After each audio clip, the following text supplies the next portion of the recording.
Halo, selamat pagi. Perkenalkan nama saya Gips Superius. Ini 220-300-09. Di sini saya akan menjelaskan tentang bioflok, budidaya ikan lele sistem bioflok. Pemerintah Indonesia dihadapkan pada tantangan meningkatkan produksi ikan budidaya untuk memenuhi kebutuhan domestik dan pasar ekspor dengan persyaratan yang ketat. Keseharusan memenuhi persyaratan tersebut menentukan daya saing dan berterimaan produk perikanan budidaya di pasar regional dan internasional. Indonesia merupakan produsen perikanan budidaya terbesar ketiga di dunia setelah China dan India.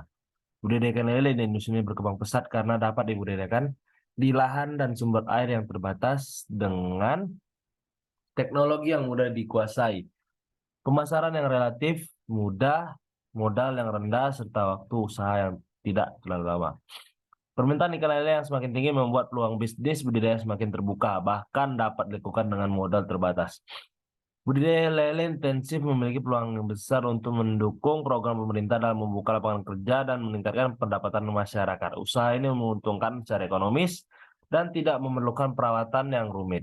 Tetapi kebutuhan pakan menjadi komponen biaya produksi terbesar. Harga pakan yang mahal masih menjadi kendala, namun teknologi bioflok mampu mengolah limbah menjadi pakan sehingga menciptakan budaya ikan yang ramah lingkungan, berkelanjutan dan efisien dalam penggunaan air maupun pakan. Bioflok juga memenuhi persyaratan cara budidaya ikan yang baik atau CBIB yang menjamin mutu dan keamanan hasil perikanan. Yang kedua, biologi ikan lele. Ciri morfologi ikan lele adalah hewan yang memiliki tubuh yang licin dan berlendir, dan ikan lele sendiri tidak bersisik juga memiliki sungut atau kumis. Lele memiliki tulang pelat yang terdapat di atas insang yang berguna untuk ruang pernapasan taman berupa labirin dan berbentuk rimbunan dedaunan berwarna kemerahan, serta berfungsi mengambil oksigen langsung dari udara dengan alat pernapasan tambahan ini. Ikan lele mampu bertahan hidup dalam kondisi oksigen yang minimum. Mulut terletak pada ujung moncong dengan 4 sungut dan memiliki sirip tunggal untuk menjaga keseimbangan dan sirip dada melengkapi dengan patilnya. Yang kedua, habitat.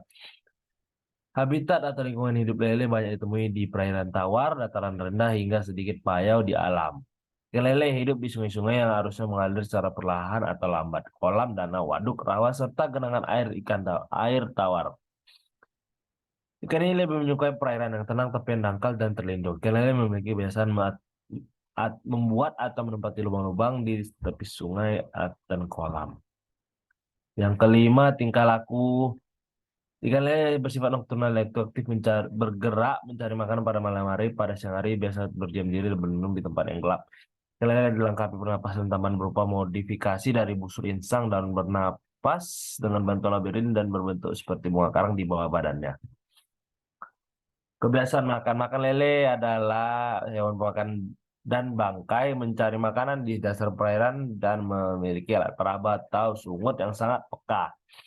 Pertumbuhan dapat dipacu dengan pakan lele yang mengandung protein minimal 25%. Ikan lele relatif tahan terhadap kondisi lingkungan dengan kondisi oksigen yang terbatas, walaupun ikan lele bersifat nokturnal. Laju pertumbuhan ikan lele sebesar 1,25% per hari apabila diberi pakan yang mengandung protein 45% dan energi 3.000 kilogram kalori per kilogram pakan. Di kolam tergenang dengan diberi pakan buatan ikan lele dumbo dapat tumbuh mencapai 3.300 gram dari berat awal kurang lebih 30 gram dalam waktu 2 bulan. Jenis-jenis lele. Yang pertama, lele lokal. Lele asli Indonesia yang sudah dibudidayakan sejak 1975 di Blitar, Jawa Timur. Dagingnya gurih dan renyah karena tidak banyak mengandung lemak, namun pemeliharaan memerlukan waktu lebih lama dibandingkan lele dumbo. Yang kedua, lele dumbo. Ikan introduksi yang pertumbuhannya cepat dan bukan besar dibudidayakan di Indonesia sejak tahun 1985 setelah ikan lele lokal dan hasil persilangan antara lele lokal Afrika dan Taiwan. Meskipun populer, sebagian konsumen tidak menyukai dagingnya karena mengandung lemak yang cukup tinggi. Lele Sangkuriang merupakan varietas unggul dari hasil perbaikan genetik dari silang betina induk F2 dan induk F jantan F6 yang dilakukan di BBPBAT Sukabumi. Keunggulan lele Sangkuriang dibandingkan lele Lumo antara lain memiliki fekunditas telur yang lebih banyak, panjang rata-rata benih lebih besar, dan nilai konversi panjang lebih baik. Lele Sangkuriang telah dilepas sebagai varietas resmi pada tahun 2004.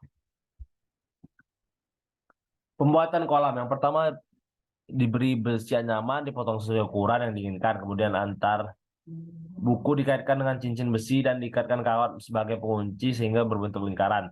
B. Kolam dalam berbentuk persegi 1,2 meter, 1 kali 2 meter dan 2 kali 4 meter, atau kolam berbentuk buntar diameter 2 meter. Untuk kolam berbentuk persegi, sudut telengkungan dengan menghindari sudut mati. Terpal atau plastik dipotong sesuai dengan ukuran dan bentuk kolam yang diinginkan. Kemudian dijahit dan dilem agar tidak bocor. Terpal yang sudah dijadi masukkan ke dalam rangka besi yang telah disiapkan. Dalam penerapan sistem bevlog pada budidaya lele secara intensif, konstruksi kolam dapat terbuat dari beton, terpal, atau fiber. Konstruksi kolam tidak berbentuk sudut. Contoh konstruksi kolam berbentuk bahan anyaman, besi, fiber tipis, terpal, PVC, sealer, gunting, gergaji besi.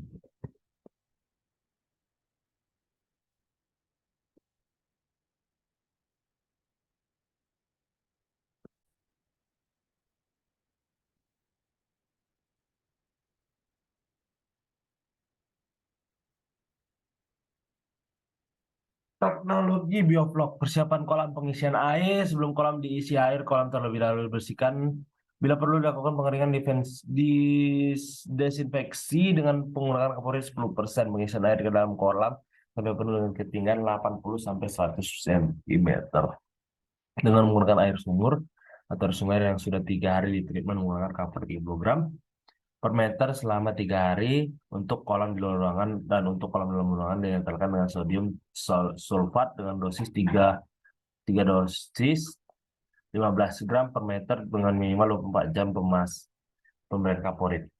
Pelakuan treatment air dilakukan dengan cara menggunakan sebagai berikut. Kapur tohor 100 gram per meter per dolomit, 200 gram per meter per kaptan, 200 gram per meter per mil.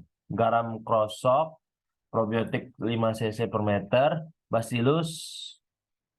Jenis probiotik yang digunakan adalah bakteri heterotroph antara lain Bacillus subtilis, Bacillus licheniformis, Bacillus megatherium, Bacillus polymyxa. Molase, kemudian air dibiarkan selama 7 hari atau terlihat berubah warna atau terasa lebih licin. Kolam siap ditebar benih. Penebaran benih. Benih lele yang ditebar berukuran 7 sampai 8 cm berdasarkan SNI nomor 01264842-2000 dengan peradat tebar 1000 ekor per meter. Sebelum benih ditebar, sebaiknya benih lele disucihamkan atau direndam dengan vaksin sesuai aturan pakai pada label kemasan. Penebaran benih hendaknya dilakukan dengan pagi atau sore hari. Upaya penyemaian suhu air wadah benih secara bertahap agar benih tidak stres. Saat ditebar, maka benih diadaptasikan terlebih dahulu dengan cara menambahkan air kolam ke dalam kantong benih. Teknologi bioflok, manajemen pakan. Setelah penaburan benih, puasakan selama 2 hari untuk adaptasi dan menunggu lambung kosong. Berikan pakan pertama, setelah itu dengan penambahan pengampuran probiotik. Pakan yang digunakan adalah standar SNI. Berikan pakan sebanyak 2 kali sehari dengan porsi 80% dengan kenyang. Ikan fermentasi pakan dan probiotik lactobacillus selama 2-7 hari dengan komposisi 2 cc per kilogram. Pakan dan tambahan air bersih 25% aerasi yang kuat diperlukan untuk mempercepat pengandungan hingga terbentuk vlog. Pengolahan air. Pengolahan air sangat penting dalam usaha budidaya. Kegiatan pengolahan air dapat dilakukan dengan cara penambahan probiotik ke dalam wadah budidaya. Cara dan dosis pemberian probiotik ke dalam wadah budidaya dilihat dalam tabel 5 atau pemberian probiotik.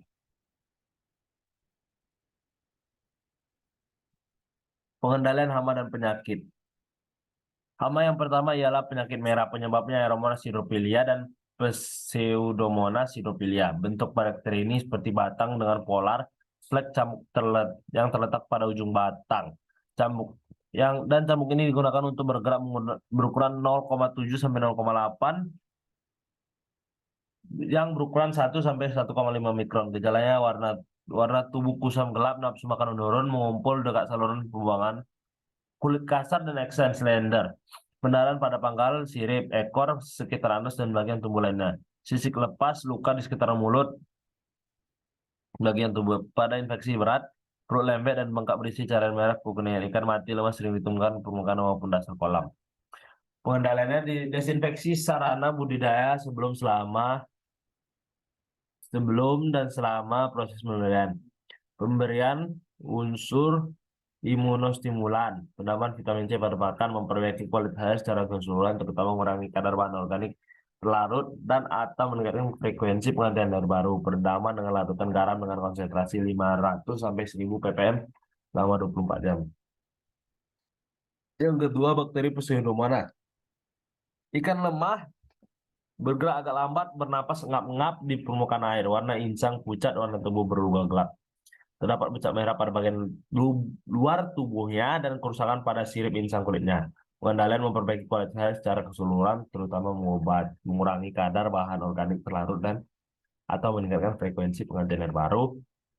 Kurangi pemberian pakan dan jumlah ikan dalam kolam perendaman dengan larutan garam lagi. 16. Saprolegniasis. Serangan bersifat kronis hingga akut dapat mengakibatkan kematian hingga 100%. Reproduksi cara seksual melalui hifa fertile untuk memproduksi spora infektif. Pengendalian menaikkan dan mempertahankan suhu air di atas 28 derajat Celcius dan atau pengendalian air baru yang lebih sering. Garam dapur dengan konsentrasi 1 sampai 10 promil selama 10 sampai 60 menit. Pengendalian hama penyakit yang berikutnya ialah penyakit bintik putih dan gatal, trikodiasis. Gejala ikan yang diserang sangat lemas dan selalu timbul di permukaan air. Terdapat bintik berwarna putih pada kulit, sirip dan insang. Ikan sering menggosok-gosok tubuh pada dasar atau dinding kolam. Pengendalian ikan harus dijaga kualitas dan kuantitasnya. Perendaman dengan larutan garam dapur dengan konsentrasi 500 sampai 1000 ppm selama 24 jam. Kemudian ikan diberi air yang segar. Pengobatan diulang selama 3 hari. Budidaya ikan lele. Panen. Pemanenan ikan lele di kolam dapat dilakukan dengan panen sortir atau panen total. Panen sortir dilakukan dengan memilih ikan yang sudah layak untuk konsumsi atau sesuai dengan keinginan pasar, sedangkan ukuran yang kecil dipelihara kembali. Panen total dilakukan dengan menambahkan umur ikan agar ikan dapat dipanen dengan ukuran yang sesuai dengan pasar. Ikan lele biasanya dipanen setelah dibesarkan selama 50 sampai 80 hari dengan ukuran panen antara 75 sampai 105 gram per ekor. Panenan dilakukan dengan membuka saluran pembuangan ikan air kolam atau menggunakan pipa ruas bambu atau pipa paralon atau bambu. Ikan lele hasil penangkapan dikumpulkan pada wadah berupa ayakan atau apa yang dipasang di kolam yang airnya terus mengalir dan diistirahatkan sebelum ikan tersebut diangkut untuk dipasarkan. Permasalahan data solusi dalam aplikasi bioflok. Dalam aplikasi penerapan bioflok pada usaha sering ditemukan beberapa masalah, antara lain probiotik, air hitam, pengadukan aerasi atau tidak merata, air bau, lele mengantuk, pemberian molase, nafsu makan turun, SDM, blok terlalu kental. Yang pertama, probiotik. Pada umumnya kemudian banyak salah dalam memilih jenis probiotik ini menggunakan air hitam. Warna air kehitaman menunjukkan kondisi lingkungan dalam kolam kekurangan oksigen. Pengadukan aerasi atau aerasi tidak merata. Pengadukan atau aerasi sangat penting dalam penerapan bioflok. Kasus air bau biasanya disebabkan oleh pemberian pakan yang berlebihan, terjadi kematian bakteri secara massal, dasar kolam selalu kotor, serta pH air rendah. Lele mengantuk. Ikan lele mengantuk sebagian atau seluruhnya biasakan disebabkan oleh kualitas air yang kurang baik, kebelian pakan, serta penyakit yang baik disebabkan oleh bakteri maupun parasit. Pemberian molase dapat menimbulkan masalah bila tidak hati-hati karena molase dapat merangsang perkembangan bakteri. Nafsu makan turun, penurunan nafsu makan disebabkan beberapa faktor antara lain suhu yang rendah, pH terlalu rendah atau terlalu tinggi, kualitas air yang tidak memenuhi persyaratan, atau bahan organik yang terlalu tinggi. SDM kompetensi sumber daya manusia masih belum memadai. Vlog terlalu kental. Bila vlog pekat, sebaiknya ikan tidak diberi pelet agar ikan memanfaatkan vlog atau kurangi porsi pakan hingga 30-40% per hari, sampai vlog tersisa 5% saja. Budidaya sistem bioflak analisis usaha. Di dalam dunia bisnis, analisis usaha merupakan kegiatan yang sangat penting karena dari analisis usaha tersebut dapat diketahui bahwa besarnya keuntungan usaha tersebut. Analisis usaha ini sangatlah bervariasi dan ini disebabkan oleh perhitungan biaya operasional yang dipengaruhi oleh besar unit usaha, alat dan bahan yang digunakan serta letak lokasi usaha. Yaitu yang pertama dari analisis usaha ya ada biaya investasi. Biaya investasi adalah biaya pembuatan, ada perlengkapan. Yang kedua penyusunan per tahun. Yang ketiga adalah biaya per tahun. Yang keempat adalah biaya variabel per kolam per siklus. Yang kelima ada penerimaan, yaitu adalah di situ ada tercakup produksi. Yang keenam itu adalah keuntungan. Contoh standar operasional praktis budidaya ikan lele sistem bioflok. Pertama, persiapan air. Bersihkan bak dan jemur selama 12 jam. Ukuran bak diameter 3 meter. Isi bak dengan air sumur setinggi 70 cm. Hidupkan aerasi terus-menerus pada setiap bak. Masukkan secara berteratur. Yang pertama kapur tohor 25 gram per bak atau 50 gram per meter. Kapur dolomit 400 gram per bak atau 80 gram per meter. Garam 10 kg per bak atau 2 kg per meter kubik. Biolakto 1 sendok makan penuh sekitar 5 gram per bak. Molase 500 ml atau 100 ml per meter. Air media siap digunakan setelah minimal 4 hari dan maksimal 10 hari. Bila lebih dari 10 hari, masukkan dolomit 0,4 kg dan biolakto 1 sendok makan per bak.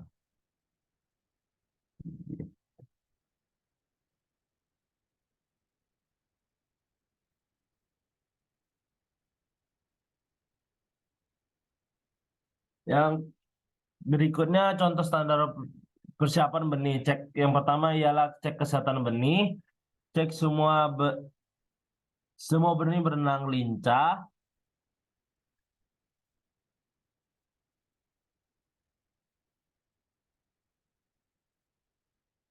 kumis tidak putus dan sirip lengkap, tidak luka dan tidak borok. Kematian ikan dalam wadah transportasi tidak lebih dari 5%.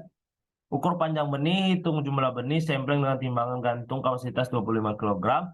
Puasakan selama 24 jam, adaptasikan makanan 24 jam, menentukan respon makan 24 jam kemudian.